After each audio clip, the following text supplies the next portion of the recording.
Welcome to another edition of The Pursuit of Being a Stand-Up Leader. The Pursuit of Being a Stand-Up Leader. Great title Jared came up with. Hi, I'm John Russell with The Business Source, and today we're talking about my book, Be a Stand-Up Leader, the ABCs of Doing Things Right. We're covering the book by chapter.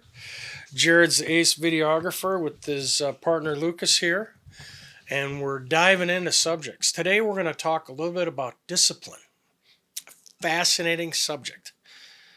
Jared, have you ever been in a work environment where discipline became a subject that affected you? Yes. Okay. This is a subject that's different for everyone. A personal commitment to achieve your goals creates discipline. Discipline is the mindset you have that says, I'm going to get this done, and discipline leads to accomplishment. Tasks that require commitment and discipline to get things done should be on your action plan. It should be specific. It should be, SMART goals, specific, measurable, attainable, realistic, timely, all that good stuff. So to kick things off, I'm just going to throw it out. Ask yourself these questions. Do I practice what I preach? Do I cut corners, whether seen or unseen by my employees and or customers as a leader? How do I communicate this to those whose needs are moved further down the line? Do you eventually meet those needs that are waiting patiently or not so patiently? Are you putting forth the extra effort when everyone else wants to take time off and vacation? Whose needs come first, the employee, the company, or the customer? All those things require discipline. And the problem with discipline is not doing what's critical when it needs to be done now. Yeah. I would say that it takes a little sense of urgency to execute a disciplined approach. It's easy to procrastinate. Yes. We all do it. Yeah. It's the things that are the least fun, that are easy to put off, when in reality, if it's on your action plan and it's on your priority list, discipline allows you to focus in on what needs to happen next. Yeah. There's a quote that I heard from Modern Wisdom. Well, it was a podcast. It's like the growth you're looking to achieve is in the action you're putting off or something. I just butchered it, but it's about being disciplined. It's attached to growth. Yeah, it is about being disciplined in what you need to do in order to move past where you're currently at. Yeah, it's really interesting because when I started my business, I made a commitment to myself that I started my business on January 1st. So right out of the blocks, I committed to what I call 90 days in the hole, which is I'm not going to really leave my office to recreate for 90 days. If I leave my office, it's to see a client or it's to work on some business opportunity. And that's Monday through Sunday, 7 days a week for 3 months, 90 days. Complete discipline. Yeah. It launched my business. It was so successful that it set up the rest of the year, the other 9 months, because I worked for 3 months in a row. The other 9 months were smooth and sailing. It was great.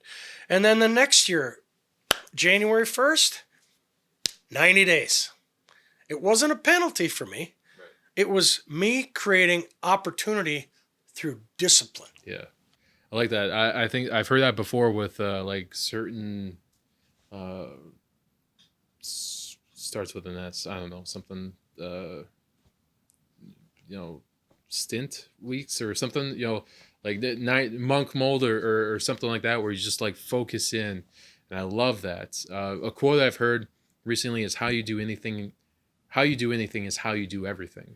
Right. So, if you're not disciplined in what you need to do when no one's watching, then you won't be disciplined in what you need to do when everyone's watching. When no one's watching. Yeah. So there's discipline really comes into key in all areas of our lives. And you talked about procrastination. I think being distracted with our cell phones Oh, sure. is one of the biggest disruptions of being disciplined. So one thing that I do is I keep my cell phone on silent for basically most of the day. Cool. I don't even look at it. That's nice. I don't look at it for the first 4 hours of the day because I want to be focused in on project work and make sure I'm just undistracted as much as possible. Right. So that I can make sure that I set myself up for success later in the week or later in the month or later in the year. I've noticed you have a lot of discipline. When it comes down to mastering your craft and becoming more experienced by doing, you would rather be on a video shoot than anything else. Yeah. Is that true? Well, this is my vocation, John. That's what I'm saying. I mean, Yeah. that's discipline, though.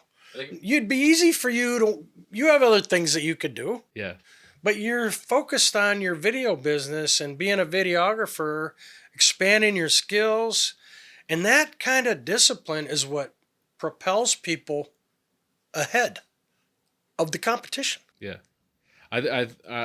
So I have data, historical data from 10 years ago where I kind of did this same thing. I went back to the short story. I went back to school. I was working third shift. I would get done with work, sleep on a bench at school, go to class, do homework, go home, go to sleep, go back to work and work. Work, school, sleep, work, Yeah, school, sleep. basically. But the thing is, I dove into I just dove into what I was doing because I wanted to take this opportunity to learn and be the best that I could and gather up all these skills that I could. So when I graduated, I had 30 some videos because I was doing all these different things and just pushing myself to the limit. Right. And that's what I'm doing right now. By the end of the Right. year, I'll have created or produced over 1,000 videos. Wow. Which is it could have been more. I don't know many other people in your profession that could say that. I'm working with businesses and brands to utilize video to promote their businesses. You're creating and bring value, big footprints for yourself and a lot of other people. I'm trying to, and so that's the thing. So I have to be disciplined, and I appreciate the compliment. I'm a hardest on myself, and as you're saying that, I'm like, well, I can see it. I could be more disciplined than what I'm at. So doing this monk mode for 90 days, I mean, that's 90 days in the hole. You remember when we started working together, one of the things that I shared with you is I've worked with a lot of videographers. Yeah. None of them have discipline to be consistent, and they always fall off because they're chasing some other shiny object. And I'm like, you never finished the project that we started. And you're different. Thank you so much. You're different. You said that when we started that we were going to take this all the way. And I got a lot of respect for you for that because that's an unusual character trait that requires a lot of discipline on your part. Saying, I'm committed. Thank you for that. We're only on D, so I mean, there's a lot more to do. It's an amazing thing. That shows you the power of discipline. Yeah. It's amazing what we've accomplished in a short amount of time. There's going to be greater accomplishments. And then as this blog continues, podcast, it's incredible. Yeah. I can't wait to see what's going to happen a year or two from now. And really, I'm in it for the long haul. Yeah. Awesome. And I know you are too, because that's the only way this is going to be really successful. Right. Is consistency, which was the last episode that we did. But then with consistency, you have to be disciplined with consistency. Right. So what we're doing right now is every Monday, unless something comes up, right. We're batch recording. We're on a schedule. We're on a schedule. We're batch recording. So last week we did 4 episodes. Right. This week we're doing 5 episodes. Right. And then we're able to compound our time. And that's how we get through this project. Not that I want to get through it any faster. No, this is going to take time. Exactly. But being disciplined to staying committed Right. to keeping your word is one of the powers. And It's a big deal. That small disciplined steps will lead to something bigger. And if anything, nothing bigger comes from this, which I hope it does, but if nothing else, I get an opportunity to learn from you, a leader who's been in the advertising, marketing, business strategy business for the last 40 years. You have 40 years of experience. A little bit.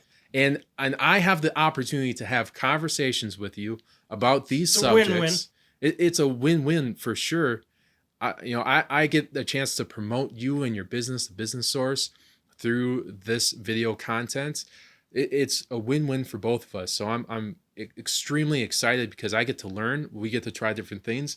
I get to bring Lucas in, pay him to get some experience, and build up his resume. Right. He's going to become more successful over time with this. Yeah, it's a win-win-win type of mentality. So part of the reason why we're doing this is to see what happens. Yeah. And I know that sounds a little vague and a little bit out there, but the reality is we want to be practitioners of what we teach other people.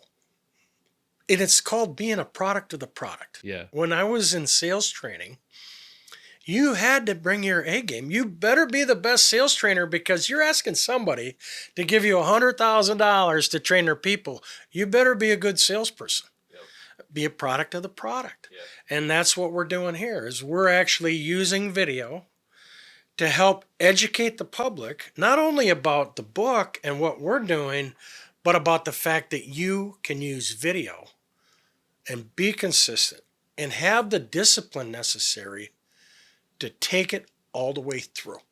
Like I'm so jacked up for Isn't that right? this conversation. That's what we're doing. And what we're doing here through our email exchange back and forth, we talked about two crazy people, content strategy and whatnot. And now your channel's starting off, so you have 7 subscribers. I have 12 subscribers. I've worked with another channel that had 29 subscribers. It's now at 386. You start with one. Exactly. But now we're building up a content strategy and being a product of the product. I am continually looking for ways to build content strategy that is going to impact the customers that I work with the best way that we can. So we can optimize their money, their budgets, optimize their time, help them achieve their goals, and create the biggest impact possible. Right. But that all comes back to being disciplined. Right. So this is a fun conversation. I knew it was going to be fun because you're disciplined. I'm fairly disciplined. And we're going to continue down this path. And it's going to be amazing to see where we're at in 12 months and in 24 months. I don't know how long it can last, Jared, but we're going to go into the future. I'm going to tell you this, John. The time is passing anyway. So we might as well do something with it. I'm committed to this project, and I'm going to see it through all the way to the end because I'm disciplined that way. You're amazing. I appreciate your time. Hey, thank you for joining us on The Pursuit of Being a Stand-Up Leader. We're going through John Russell's book, Be a Stand-Up Leader, the ABCs of Getting the Job Done Right. I'll memorize the title eventually. Jared, you're doing well. I'm Jared Whitman with Whitman Media. I help brands and businesses connect to their audiences through video content and marketing strategies. Opposite of me, John Russell of the Business Source. And he's a single source business, single source solutions for small businesses. Yeah. Single source solutions to help small businesses. So you don't have to go all over the place. Exactly. Just meet with me and Jared. We'll take you there. Yeah. Thanks for joining us on this episode. I look forward to seeing you in the next one.